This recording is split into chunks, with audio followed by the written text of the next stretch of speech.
Ok, entonces vamos a empezar con el tórax. El tórax como tal va a ser la parte del cuerpo que va a estar situada entre el cuello y el abdomen. Normalmente utilizamos el término de pecho como sinónimo de tórax, aunque el pecho es algo más amplio que la pared torácica y la cavidad que contiene. Generalmente el pecho se concibe como la parte superior del tronco que se ensancha por arriba debido a la presencia de la cintura escapular y de la que buena parte de su circunferencia va a estar constituida por la musculatura pectoral y escapular, y en las mujeres adultas por el pecho, por la mama, ¿sale? Entonces, tenemos prácticamente que toda esta parte anterior, justamente que corresponde con la porción eh, pectoral, lo vamos a conocer como pecho. Después tenemos a la cavidad torácica. La cavidad torácica, que es la parte interna de la caja torácica, que va a tener esta forma como si fuera de una, como un cono trunco y que alcanza su máximo tamaño durante la parte abdominal del tronco o del tórax con el abdomen. Y toda la pared de la cavidad torácica, que es relativamente delgada, va a estar formada por el esqueleto y se le va a conocer como caja torácica. Esta caja torácica va a estar formada principalmente por la parrilla costal, que son todas las costillas y los cartílagos costales. Va a estar sostenida por el esternón y por las vértebras torácicas. El tórax va a incluir a todos los órganos principales del sistema respiratorio y cardiovascular. Y la cavidad torácica por dentro vamos a ver que se va a dividir en tres cavidades o tres grandes espacios. El compartimento central, que es el mediastino, donde aleja las vísceras torácicas, excepto a los pulmones. Y a cada lado del mediastino vamos a tener a las cavidades pulmonares, una cavidad pulmonar derecha y una cavidad pulmonar izquierda. ¿Ok? Entonces, en esta parte anterior, en la anatomía de superficie, podemos identificar ciertas estructuras o ciertos puntos de interés. La primera es en la parte superior, que es la escotadura yugular o la incisura yugular. Esta incisura yugular ustedes la pueden llegar a tocar, es justamente donde termina el cuello y empieza el esternón. Podemos sentir esta escotadura, este surco, donde está la parte más superior del manubrio esternal. Hacia los lados tenemos la unión esternoclavicular. Esta unión esternoclavicular, articulación esternoclavicular, es la unión entre el esternón con la clavícula. Inmediatamente por debajo tenemos la articulación de la primera costilla con el esternón, es la articulación costocondral. En la parte inferior tenemos aquí el manubrio del esternón, que vamos a ver más adelante, que es la parte más superior del esternón, y se junta con el cuerpo del esternón. El cuerpo del esternón generalmente, en esta articulación, que es el ángulo esternal o articulación manubrio esternal, se va a localizar entre la vértebra T4 y T5. Y es un sitio importante porque justamente aquí nosotros podemos tocar la segunda costilla. Y de aquí podemos empezar cada uno de los espacios intercostales. Entonces, el primer espacio intercostal prácticamente no lo podemos tocar porque no podemos tocar la primera costilla, pero podemos tocar la segunda costilla, segundo espacio intercostal, tercero, cuarto y quinto espacio intercostal. Después, en la parte lateral, nosotros podemos tocar lo que es la articulación acromioclavicular, que es el sitio de unión del acromio con la clavícula. E inmediatamente por abajo podemos sentir una depresión, una parte que se puede hundir. Y en el fondo sentir un pequeño huesecito. Este huesecito va a ser el proceso coracoides de la este, de la escápula. Después, nosotros podemos ver que en las mujeres vamos a tener en la parte anterior la mama, que el lecho mamario como tal va a ir desde la segunda costilla hasta prácticamente la sexta costilla. Es el sitio donde se va a insertar todo el tejido mamario. Esto es en la mujer. En la parte inferior del cuerpo del esternón vamos a tener un pequeño huesecillo, que es la apófisis gifoides o el proceso gifoides del esternón. Y todo lo que va a ir por debajo de las costillas, todo se va a llamar margen costal o reborde costal. Y el ángulo que se forma de los dos rebordes costales es el ángulo external. ¿Ok? Perdón, el ángulo costal. Entonces, estas serían las mismas impresiones de la anatomía de superficie, pero en el tórax del hombre. Vamos a ver que aquí en el hombre, a diferencia de la mujer, en la mujer tenemos que el pezón prácticamente va a estar a la altura de la sexta costilla. En el hombre podemos ver que este va a caer prácticamente a nivel de la quinta costilla en el cuarto espacio intercostal. Después nosotros podemos trazar varias líneas. Podemos tener, por ejemplo, una línea media. Disculpen, pero no tengo un buen pulso. Esta sería la línea media o la línea media, la línea sagital. Después de esta línea sagital, si nosotros nos vamos hacia los lados del esternón, tendríamos una línea paraesternal. Otra vez, perdón. Esta es línea paraesternal. Si nosotros dividimos la clavícula a la mitad, vamos a tener una línea clavicular media, que va a pasar prácticamente a la altura del pezón, un poquito hacia medial. Y después tenemos otra línea que va a ser la línea axilar anterior, que va a pasar justamente por la parte anterior de la axila. Entonces tenemos línea media, línea paraesternal, línea medio clavicular y línea axilar anterior. Esas serían en la parte anterior del tórax estas líneas que nosotros podemos identificar. Después tenemos este que vendría siendo el margen costal o el reborde costal, que venía desde esta parte inferior, seguiría todo el trayecto de la parte inferior de las costillas, y este sería el reborde costal o el margen costal. ¿Sale? Aquí tenemos la escotadura external. En la mujer vamos a observar que aquí en la parte anterior tenemos a la mama. La mama va a estar suspendida por tejido celular subcutáneo, ¿ok? Y vamos a tener esta parte anterior. Justamente se va a ir por el reborde del músculo pectoral mayor, el reborde inferior del músculo pectoral, y se va a ir una parte hacia la región axilar. Esta parte de la mama que se va a ir hacia la región axilar es el proceso axilar de la mama. Entonces, las mamas van a ser estos elementos superficiales más destacados de la pared anterior del tórax, en la mujer principalmente,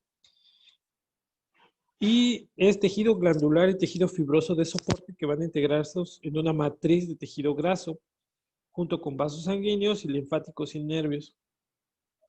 Tanto hombres como mujeres tienen mamas, solamente que la de los hombres está atrófica, y las glándulas mamarias están situadas en el tejido subcutáneo que recubre los músculos pectorales mayor y menor.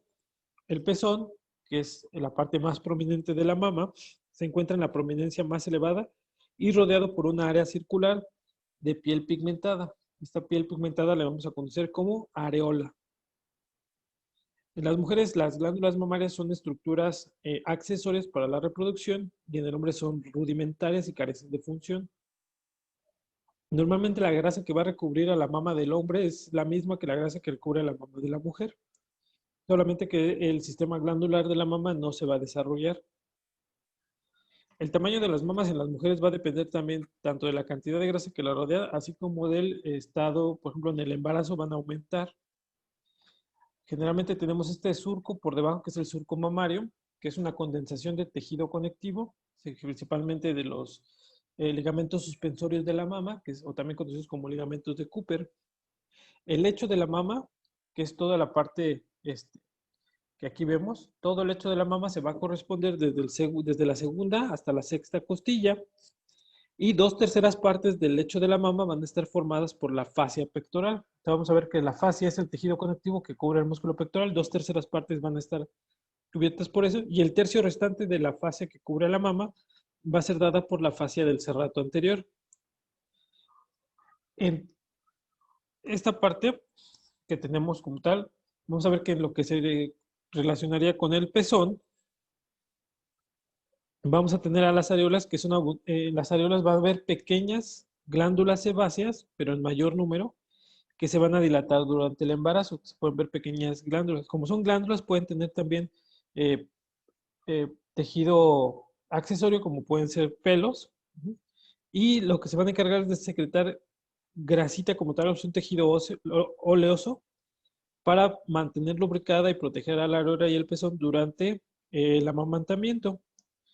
Y el pezón va a estar constituido también por conductos que van a llegar, que son los conductos lactíferos. Estos desembocan justamente en los pezones durante el amamantamiento. Entonces, la mama como tal va a estar ricamente irrigada. La irrigación arterial de la mama va a estar derivada principalmente de las ramas perforantes de la segunda, tercera y cuarta ramas de la arteria torácica interna.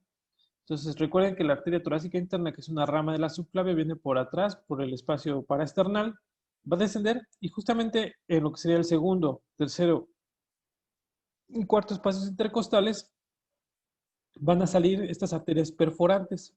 Estas arterias perforantes van a ir y se van a dar la irrigación de la mama. Después tenemos a las arterias torácica lateral y toracoacromial. La arteria torácica lateral, que vendría en esta parte, viene aquí la arteria torácica lateral, va a irse por la parte justamente hacia lo que sería el proceso axilar de la mama y va a dar la irrigación lateral a la mama. Y en la parte media vamos a tener la arteria toracoacromial. Esta toracoacromial, que va a ser también rama de la arteria axilar, viene por esta región y penetra y va a dar una rama pectoral, ¿sale? Esta rama pectoral va a dar tanto a la que sería la irrigación del pecho, del pectoral mayor justo, y también a la parte de la glándula mamaria. Entonces serían ramas perforantes, arteria torácica lateral, arteria toracoacromial. Más adelante vamos a ver que existen las arterias intercostales. Estas arterias intercostales va a también dar ramas posteriores. De las ramas posteriores de la arteria torácica, de las arterias intercostales, segunda, tercera y cuarta, también van a dar ramas hacia la glándula mamaria. Después tenemos el drenaje venoso. El drenaje venoso prácticamente va a seguir a las mismas arterias. Entonces serían las venas provenientes de las arterias, de las venas intercostales posteriores de la segunda, tercera y cuarta. La vena torácica lateral que continúa con que lleva el trayecto de la vena torácica lateral. También la vena sería parte de la vena de la rama pectoral de la vena torácica media. Y también tendríamos las venas intercostales, que vendrían de la mamaria, de la vena torácica interna. Algo muy importante, lo que ustedes deben de conocer, va a ser el drenaje linfático de la mama. El drenaje linfático de la mama va a ser importante por su papel que va a desempeñar en la enfermedad, por ejemplo, metastásica del cáncer de mama. La linfa va a pasar justamente, vamos a empezar que es como un drenaje centrífugo, va a empezar justamente por el pezón y la areola, y después se va a ir hacia lo que se dice el plexo linfático subareolar. Por debajo de la areola vamos a tener este linfático, si se fijan, tienen formas como de estrella, que se van a unir en una red. Después esta red va a tener diferentes vías de diseminación. El 75% de la linfa de la mama, del tejido linfático, se va a ir hacia la región de la axila, en especial principalmente a los ganglios linfáticos axilares. Vamos a empezar por los ganglios linfáticos axilares pectorales. Después de estos pectorales se van a ir hacia los laterales. De los laterales continuamos a los centrales y por último a los ganglios axilares apicales, donde después va a continuar y va a drenar justamente en el ángulo venoso del lado derecho. El mismo recorrido haría del lado izquierdo. Entonces, ese sería el 75% del drenaje de la mama. La parte restante del drenaje linfático, generalmente los cuadrantes mediales, que serían estas partes, va a drenar hacia los ganglios linfáticos paraesternales. Estos ganglios linfáticos paraesternales van a seguir el trayecto de la arteria mamaria interna.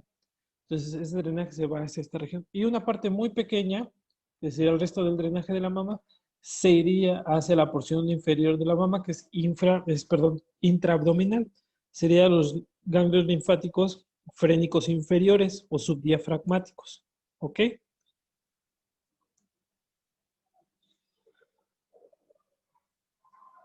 Después vamos a tener la inervación de la mama. La inervación de la mama va a derivar de los ramos cutáneos anteriores y laterales de los nervios intercostales del cuarto al sexto. ¿Ok? Estos nervios intercostales van a atravesar la fascia pectoral que recubre el músculo pectoral mayor y van a alcanzar el tejido celular subcutáneo de la piel y de la mama. Estos van a llevar fibras sensitivas tanto a la piel y fibras simpáticas para los vasos sanguíneos de la mama y el músculo liso que recubre la piel y los pezones. ¿Ok? Entonces vendríamos desde lo que serían nervios intercostales cuarto, quinto y sexto. ¿Dudas hasta aquí de la mama? Sí, ¿el drenaje linfático del lado izquierdo llegaría al conducto torácico? Sí. Ok, gracias.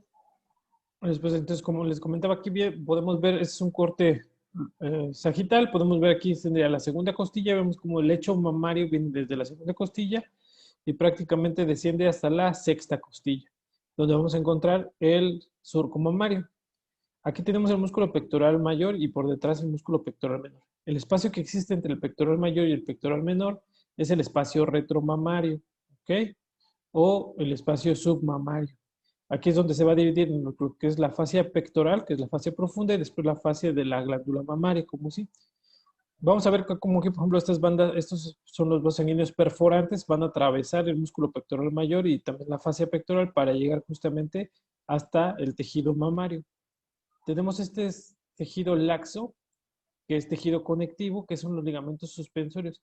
Estos ligamentos suspensorios los podemos ver al momento, cuando hacemos una mastectomía, podemos ver cómo están ahí entremezclados como si fuera una red que le va a dar soporte a toda la mama. La mama como tal, durante la pubertad, que entre los 8 y los 15 años es cuando se empieza a tener su mayor desarrollo. Lo que va a hacer es desarrollarse los lobulillos como tal y empezarse a depositar grasa que va a cubrir a todos estos lóbulos mamarios. Después vamos a tener lo que sería, generalmente el tamaño de la mama y su forma va a estar determinada por factores genéticos, raciales y dietéticos. Los conductos lactíferos, que serían estos de aquí, todos estos conductos lactíferos van a terminar o van a desarrollar, se van a ver como si fueran ramas de árbol y van a formar lo que serían los lóbulos secretorios. Estos lóbulos secretorios van a ser más o menos entre 15 a 20 y van a estar formados por parénquima funcional, por tejido glandular, que es el que se va a encontrar, se va a encargar de producir la leche. Después estos lóbulos secretorios van a terminar en los conductos lactíferos y los conductos lactíferos van a terminar en lo que se llaman los senos lactíferos. Estos senos lactíferos son la porción dilatada del conducto como tal y están detrás de la areola. Aquí en estos senos lactíferos se acumulan las gotas de leche durante el proceso de la lactancia y cuando el recién nacido va a empezar a mamar, la compresión de la areola y de los senos lactíferos va a exprimir estas gotitas acumuladas y estimula a continuar mamando mientras establece el reflejo de producción de la leche. ¿Ok? Después vamos a ver que estos terminan en el pezón y el pezón va a terminar con un conducto único por donde van a drenar todos los senos lactíferos. ¿Ok? Entonces, ¿dudas, preguntas de la mama? Yo, doctor, ¿por qué por qué a algunas mujeres les puede doler cuando están lactando? No, puede ser debido por la presencia de tejido fibroso. Entre más fibrosis hay, también puede causar mayor dolor. Y la otra cuestión es por la inervación. A veces puede ser que se muerda el pezón o que se lastime, que se ulcere y puede causar dolor también. Ah, ok, gracias. Disculpe, doctor, ¿puede repetir el 75% de los ganglios de la mama, por favor? Ajá, de la mama el 75% del drenaje linfático se va a ir hacia los nódulos axilares pectorales. De los pectorales se va a ir hacia los axilares laterales, después a los axilares centrales y a los axilares apicales. Esta división en laterales, centrales y apicales va a estar dada principalmente porque aquí vamos a encontrar el músculo pectoral menor. El pectoral menor va a dividir en estas tres regiones. Todos los ganglios que estén laterales al pectoral menor son axilares laterales. Todos los que estén por detrás del músculo pectoral menor son centrales y todos los que estén lateral son apicales. ¿Ok? Gracias. Entonces ahora vamos a empezar a hablar sobre la caja torácica y cómo está estructurada. ¿Ok? Entonces, la caja torácica como tal va a estar formada, como ya vimos, por huesos y por cartílagos, principalmente las costillas y las vértebras y el esternón. Entonces, en la parte anterior vamos a ver que las costillas son estos huesos planos y curvos que van a constituir la mayor parte de la caja torácica. Son generalmente ligeros y muy elásticos y cada costilla va a poseer en su interior una parte esponjosa que va a contener la médula ósea, productora de células sanguíneas. Vamos a ver que existen 3 tipos de costillas que se pueden clasificar como típicas o atípicas. Los 3 tipos de costillas que van a existir son las costillas verdaderas o costillas vertebrocostales. Estas costillas van desde la primera costilla hasta la séptima costilla. ¿Ok?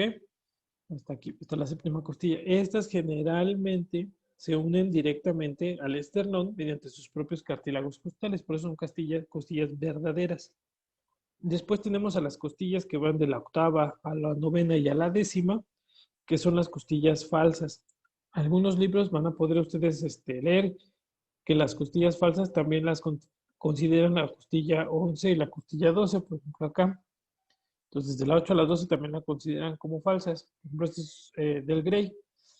En el Moore, nosotros, que es el libro que vamos a tomar de referencia para el examen, vamos a dividir entonces costillas falsas, octava, novena y décima, o también costillas vertebrocondrales. Y las últimas 2, que sería la costilla 11 y la costilla 12, la vamos a considerar flotantes. ¿Ok? Porque estas no se van a articular. Las costillas falsas se llaman así porque sus cartílagos se unen al de la costilla inmediatamente superior y de este modo su conexión con el esternón va a ser indirecta. Se fijan, están aquí estas costillas, pero no se articulan directamente con el esternón, sino a través de un mismo cartílago costal. Después vamos a dividir, aparte de esta división de costillas verdaderas, falsas y flotantes, vamos a dividirlas en costillas típicas y atípicas. Si nosotros revisamos como tal la división, es lo que les comentaba, aquí tenemos la siguiente división. Tenemos la apertura torácica superior y en la parte inferior la apertura torácica inferior, donde el diafragma es lo que lo está limitando. Si trazamos una línea que va del espacio intercostal, el espacio intervertebral de la T4 y T5 y unimos con el ángulo esternal, tenemos esta división en mediastino superior y mediastino inferior. El mediastino superior podemos ver que aquí vamos a contar, por ejemplo, el arco de la aorta, la carina, ¿sí? El esófago, todas estas son estructuras que van a estar en el mediastino superior. Y en el mediastino inferior lo vamos a dividir en otras 3 regiones, tomando en cuenta el corazón, las estructuras vasculares en el centro, que es el mediastino medio, todo lo que esté por delante del pericardio es el mediastino anterior y todo lo que esté por detrás del pericardio va a ser el mediastino posterior. Entonces son estas estructura que es el mediastino, que es una de las 3 estructuras que componen en la cavidad torácica. Hacia los lados tenemos las cavidades pleurales y este mediastino lo dividimos primero en 2, superior e inferior, y el inferior lo dividimos en 3, anterior, medio y posterior. Y aquí vemos lo que les comentaba. Nivel vertebral T4, T5, división de mediastino superior y mediastino inferior, corresponde con la carina y con el inicio del arco aórtico y el término del callado aórtico. Después bajamos y tenemos, por ejemplo, el nivel vertebral de T10 que correspondería con el hiato esofágico y el nivel vertebral de T12 que correspondería con el hiato aórtico. Después vamos a continuar con los cuerpos vertebrales. Como tal, las vértebras torácicas van a ser diferentes a las vértebras cervicales. En estas vértebras como tal se van a caracterizar porque tienen carillas articulares para sus costillas. Entonces, empezando por las vértebras como tal, tenemos la vértebra cervical, perdón, la vértebra torácica T2. Tenemos su vista lateral. Esta como tal va a tener lo que sería 2 fositas costales o hemicarillas bilaterales en cada cuerpo vertebral, 2 superiores y 2 inferiores para la articulación de las cabezas de las costillas que tendríamos aquí. Estas son las articulaciones para lo que sería la articulación con la costilla número 2 e inmediatamente inferior con la costilla número 3. ¿Ok? Y después también tenemos en sus procesos o sus apófisis transversas una carilla de articulación para el tubérculo de su propia costilla. Entonces la vértebra T2 se articula con su propia costilla y con la costilla inmediatamente inferior, ¿sale? Que sería la tercera. Y su apófisis transversa se articula con su propia costilla. Entonces, en la apófisis transversa se articula el tubérculo de la segunda costilla. Después tenemos una faceta articular superior y una faceta articular inferior para articularse con unos vértebras inmediatamente superior y inmediatamente inferior. Y en la parte posterior vemos su proceso espinoso. Su proceso espinoso vemos como las primeras vértebras van a ser más verticales y poco a poco se va a ir horizontalizando. Después, estas facetas costales que se encuentran en sus procesos transversos se articulan con los tubérculos, excepto en lo que serían las dos vértebras torácicas inferiores, en T2, T11, T12 y T11 no vamos a tener este proceso articular porque las costillas 12 y 11 no van a tener como tal un tubérculo. Y después estos procesos espinosos, que son, por ejemplo, aquí tenemos la vértebra que sería la T10, en la que también aquí ya tenemos una hemifaceta, una carilla articular para la 10ª costilla. Y como les comentaba, la vértebra 11 y 12, como se articulan directamente con su cuerpo, aquí T10 ya no va a tener la faceta articular inferior. ¿Por qué? Porque ya no se articula directamente con la vértebra T11. Y aquí todavía podemos observar cómo tiene su faceta en el proceso transverso para el tubérculo de la costilla número 10. Su proceso espinoso de ser más oblicuo, ahora generalmente es más horizontal, y todavía tenemos sus carillas articulares para los cuerpos vertebrales superior e inferior. Y aquí tenemos, por ejemplo, que T12, ya tenemos el proceso transverso, pero ya no tenemos la carilla articular para el tubérculo de la costilla, y solamente vamos a tener una faceta articular para su propia costilla. Entonces el cuerpo de T12 solamente va a tener una carilla articular para su vértebra propia, igual que T11. Y tenemos igual todos esos procesos articulares para los cuerpos vertebrales superior e inferior. Después tenemos el esternón. El esternón como tal va a ser este hueso plano y alargado que va a estar de forma vertical en la parte central y anterior de la caja torácica. Va a recubrir directamente a las vísceras medias tílicas, en general la gran parte del corazón, y se va a dividir en 3 porciones. La primera que sería el manubrio del esternón, el cuerpo del esternón y el proceso gifoides. En la parte superior, el manubrio del esternón tiene esta forma que es como una empuñadura de una espada. Más o menos tiene una parte central cóncava. Y tenemos una depresión en el borde superior que es la incisura yugular o la incisura supraesternal. Esta incisura como tal se va a dividir y va a continuarse con la incisura para las clavículas, incisuras claviculares que reciben la articulación esternoclavicular. Después en la parte que continúa va a tener su carilla articular para la primera costilla y va a formar la sincondrosis de la primera costilla. El manubrio y el cuerpo del esternón se van a unir prácticamente en lo que sería el ángulo esternal o la articulación manubrio-esternal. Esta articulación manubrio-esternal va a estar importante porque aquí se articula con las carillas articulares de la segunda costilla. Entonces, si nosotros tocamos el ángulo external, podemos localizar la segunda costilla y de ahí empezar a dividir y a contar los espacios intercostales. Después tenemos el cuerpo del esternón. El cuerpo del esternón va a ser más largo y estrecho. Se continúa por debajo del manubrio del esternón y vamos a tener pequeñas crestas transversas. Estas crestas transversas se correlacionan con los sitios de inserción para las diferentes costillas, generalmente hasta la costilla número 7.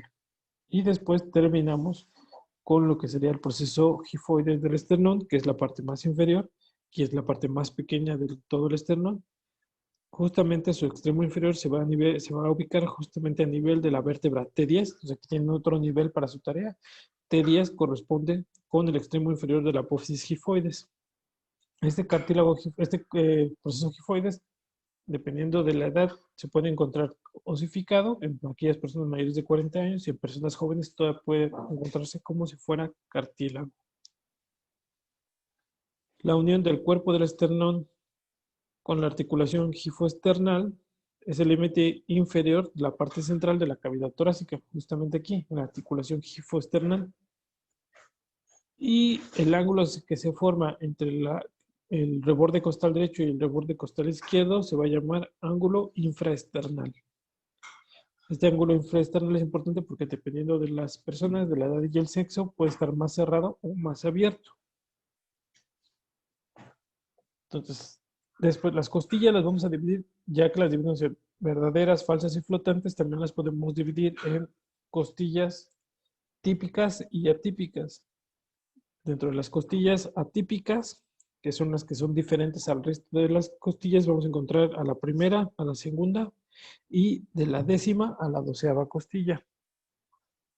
La primera costilla, que es la que tenemos aquí, es la más ancha, es decir, que su cuerpo es el que está casi de forma horizontal y aplanado, es corta y va a estar más curvada o más curva que las demás. Tiene una única cara en su cabeza para articularse con la vértebra T1. Entonces, a diferencia de las típicas que tienen dos, este solamente tiene una carilla articular en la cabeza. Se continúa con el cuello y vamos a tener aquí en su cuerpo dos surcos. Un surco que va a ser para la arteria subclavia y otro surco para la vena subclavia. Entre los dos surcos tenemos una pequeña elevación que es el sitio o para la inserción del músculo escaleno anterior y se va a llamar tubérculo escaleno. Y en la parte posterior al surco de la arteria subclavia vamos a tener también el área para la inserción del músculo escaleno medio. Entonces, esas serían las impresiones que tendría la primera costilla a nivel de su cuerpo y va a terminar justamente con su cartílago costal que se articula con el manubrio del esternón. La segunda costilla, que es esta que está aquí, también va a ser aplanada, es un poco más larga que la primera costilla, es un poquito menos curva y va a tener dos caras articulares en su cabeza. Aquí sí tiene dos caras articulares porque se va a articular tanto con el cuerpo vertebral de la segunda costilla como el de la primera vértebra, perdón, de la vértebra T1 y la vértebra T2. Su característica más atípica es que va a tener un área rugosa que va a servir para, perdón, que va a tener un área rugosa para la inserción del músculo serrato anterior. Después, estas serían la primera y la segunda costilla. Pues si vemos aquí la primera costilla, en la parte posterior tenemos aquí su carilla articular para el proceso transverso de la vértebra T1 y su faceta articular para la vértebra torácica número 1. Después tenemos su parte interior, que es más curva, que es más aplanada, que es cóncava, y termina en la articulación con su cartílago costal. Y después tenemos la costilla 12, que es 11 y 12 son prácticamente similares, donde solamente tenemos su cabeza, con una faceta articular que se articula con su propio vértebra. Por ejemplo, la costilla número 12 se articula con el cuerpo vertebral de T12. Y tenemos su cuerpo. En su cuerpo solamente va a terminar justamente con un cartílago costal. Y por debajo va a tener un reborde también para los nervios intercostales. Y en la última costilla es el nervio subcostal. Y estas serían las costillas típicas. Las costillas típicas que va desde la tercera costilla hasta la 9ª van a tener la presencia de una cabeza con dos carillas articulares para los procesos vertebrales. Esta cabeza tiene forma de cuña y va a estar divididas estas dos carillas articulares a través de una cresta. Una cara se va a articular directamente con su vértebra numérica correspondiente y la otra lo va a hacer con la inmediatamente superior. Después vamos a tener lo que sería esta región, que es la región del cuello. El cuello conecta la cabeza con el cuerpo a nivel del tubérculo, que es esta parte rugosa, y el tubérculo va a ser la unión del cuello con el cuerpo. Va a tener una porción articular que es lisa. Esta porción articular se articula, como su nombre lo dice, con el proceso espinoso de su propia vértebra y va a tener una porción rugosa. Esta porción rugosa es el sitio de inserción para el ligamento costotransverso. Esos ligamentos costotransversos los vamos a ver más adelante.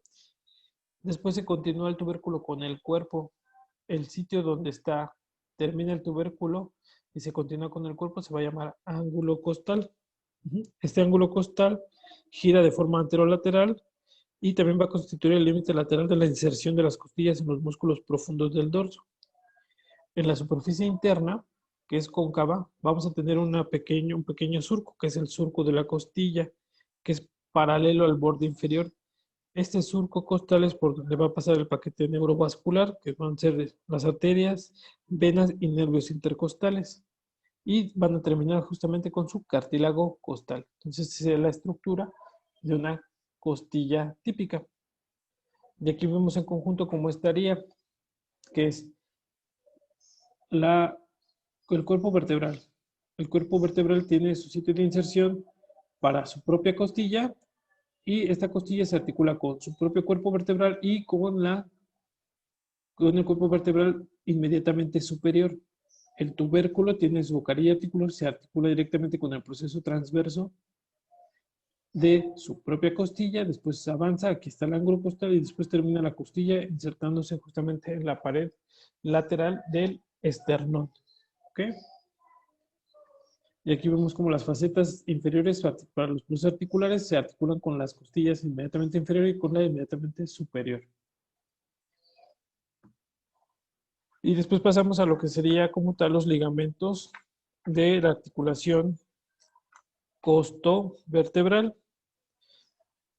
En la articulación costovertebral primero tenemos la articulación de la cabeza de la costilla con el cuerpo vertebral. Entonces la cabeza de la costilla se va a articular con la fosita costal superior de la vértebra correspondiente. Entonces, por ejemplo, aquí tenemos, supongamos que este es T6, esta sería la vértebra T6, digo la sexta vértebra costal, esta sería T5, pero se articula en la parte inferior con la costilla que está a continuación. Entonces, su propia costilla se articula con el cuerpo vertebral a través de la fosita articular superior y la fosita costal inferior de la vértebra superior a ella con el disco intervertebral adyacente a las dos vértebras. Entonces, como les comentaba, la cabeza de la sexta costilla se articula con la fosita costal superior del cuerpo vertebral de T6, con la fosita costal inferior de T5 y con el disco intervertebral situado entre estas dos vértebras. Estas son las costillas típicas. Después, la cresta de la cabeza de la costilla, que está por aquí dentro, que corresponde, como aquí vemos la costilla, la cresta. Esta cresta se va a articular al disco intervertebral por el ligamento intraarticular.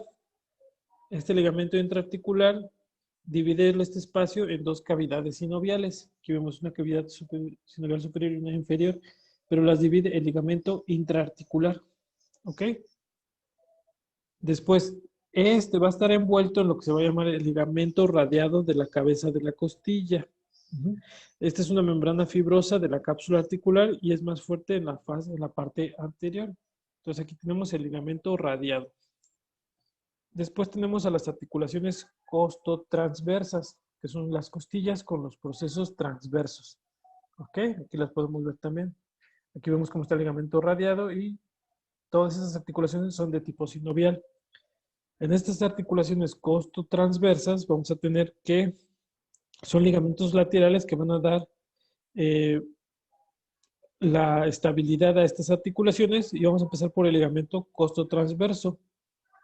Este ligamento costotransverso, aquí lo podemos ver mejor, pasa desde el cuello de la costilla hasta el proceso transverso y el ligamento costotransverso lateral, que estaría aquí, que pasa desde el tubérculo de la costilla hasta el vértice del proceso transverso para fortalecer las caras anterior y posterior de la articulación. ¿Ok? Entonces, el ligamento costotransverso lateral, ligamento costotransverso y también vamos a tener un ligamento costotransverso superior. Entonces, son los que le van a dar la estabilidad. ¿Ok? Después tenemos en la parte anterior las articulaciones costocondrales. Estas articulaciones costocondrales son estos cartílagos que se van a unir justamente hacia el esternón y estos también son de tipo sinovial, se articulan aquí.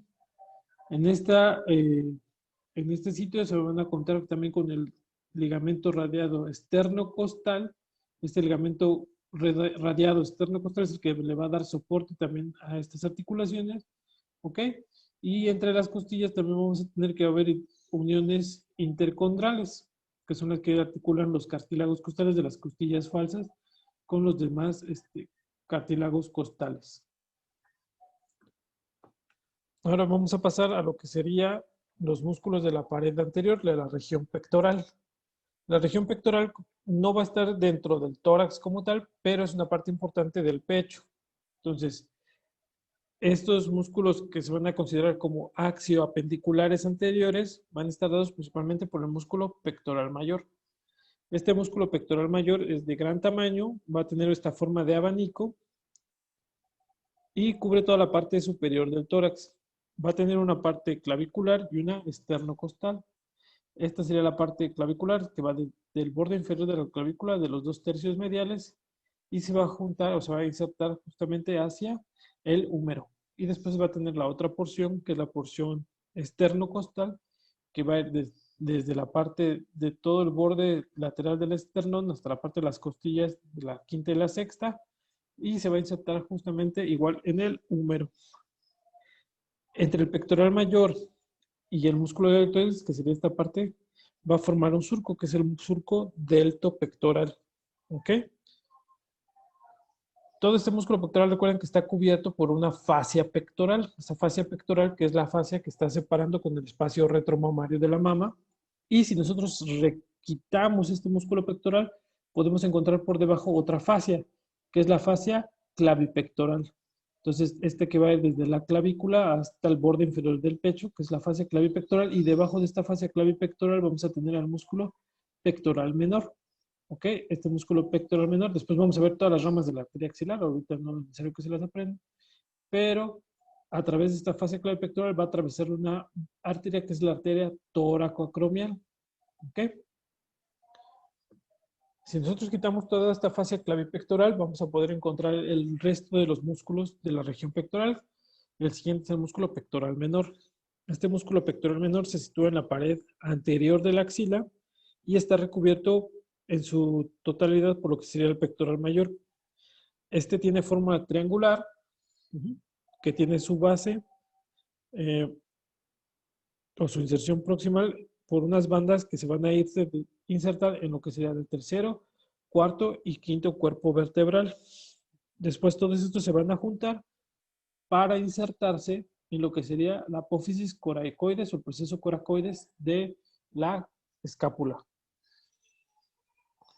El pectoral menor lo que va a hacer estabilizar la escápula y actuar cuando se extiende el miembro superior hacia adelante y para tocar objetos que se encuentran fuera del alcance de la mano. ¿Ok? Y después tenemos el pequeño músculo subclavio. Este músculo subclavio, que está orientado casi horizontalmente, cuando el proceso se encuentra en posición anatómica, este se sitúa en la parte inferior de la clavícula y va a dar cierta protección a los vasos subclavios. Este generalmente ayuda a estabilizar lo que es la clavícula y contrarresta la tendencia de la clavícula a luxarse en la articulación esternoclavicular, o sea, lo tracciona para que se mantenga en su lugar la clavícula. Después tenemos al músculo serrato anterior. Este músculo serrato anterior va a cubrir toda la parte lateral del tórax y forma la pared medial de la axila. Este es un músculo que va a tener diferentes como prolongaciones hacia los cuerpos, cuerpos de las costillas y va a tener esta forma dentada. ¿Ok?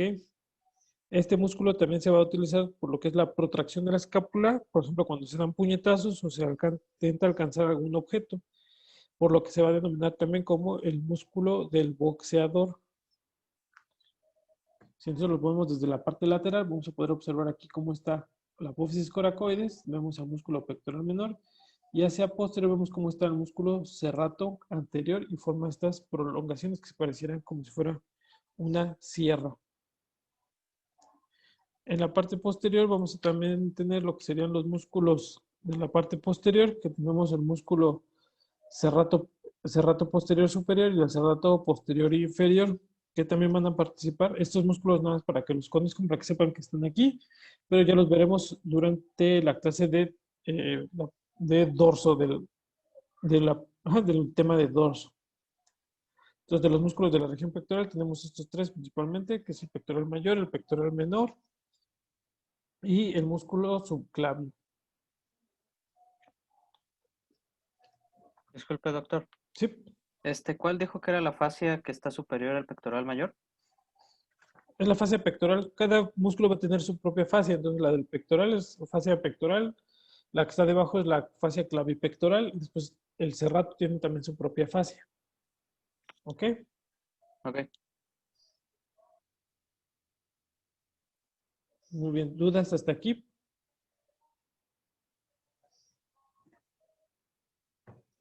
¿No? No. Les voy a poner un pequeño video para que vean más o menos la reacción de la mama.